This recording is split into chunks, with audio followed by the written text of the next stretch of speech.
Looking at this contactor, it's a bit of electrical fire. I think that's either 6 or 10mm cable. We've got a new contactor and overloads coming out on a courier.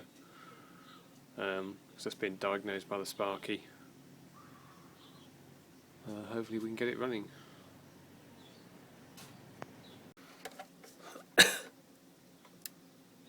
That's made a good job of that. So you might just temporarily dab it in there and see if it runs.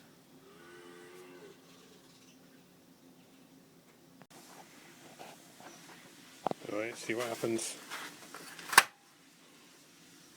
Not a lot. Maybe it's off on the board. I think it's a time delay, which I should have known about.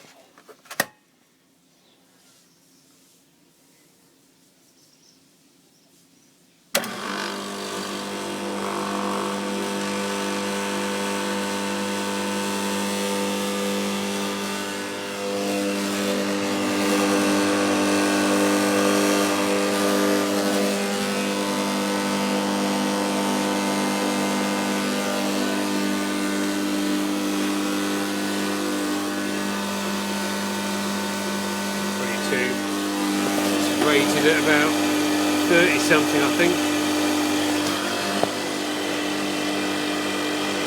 35.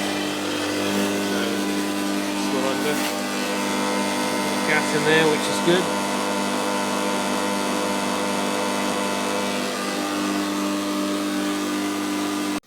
Right, waiting for the delivery of our new contactor. It's about an hour late.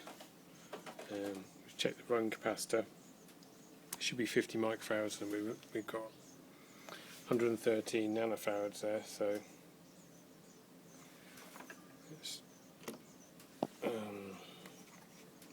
that's completely, it's doing nothing at all.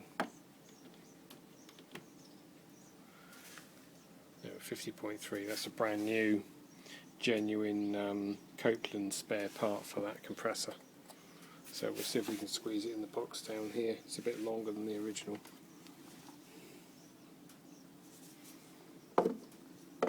Washed the condenser out, that was a bit dirty, so it falls a bit wet in here. Anyway, we get that put back on, see what difference it's made to the run current, because it was pulling about 31 amps. That should drop it a bit.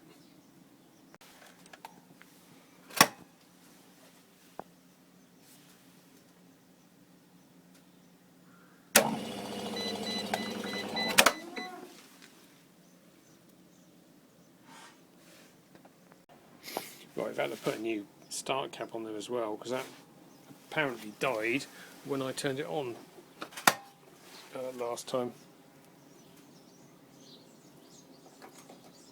And it's now running about 22 amps, 21 amps. It just took 10 amps off the run current. So the start cap had failed, and the run cap had failed rather, which had probably been gone like for a while. And it's like the start caps just gave up the ghost while we were here. It's now measuring 20 microfarads. Our new contactor's turned up. So we've got live in here.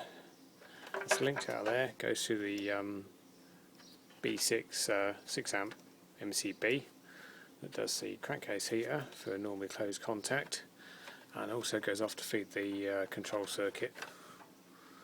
So that's live in.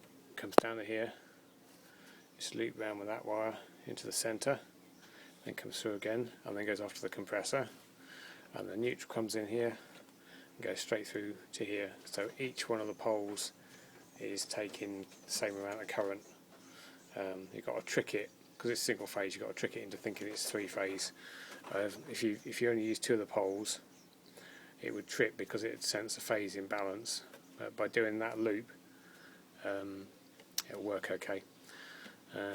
So we've got our control circuit comes back to the overloads, and off of them via this little relay, which I think is the vacuum switch, and then we've got a vacuum switch down here, turns this off when they're milking, and then we've got a time delay so that the contactor shouldn't pull in too quickly. That's set on 4 minutes, but we've got it set a bit lower at the moment.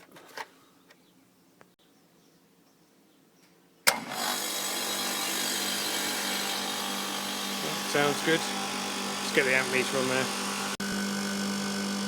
Doing about 20 amps.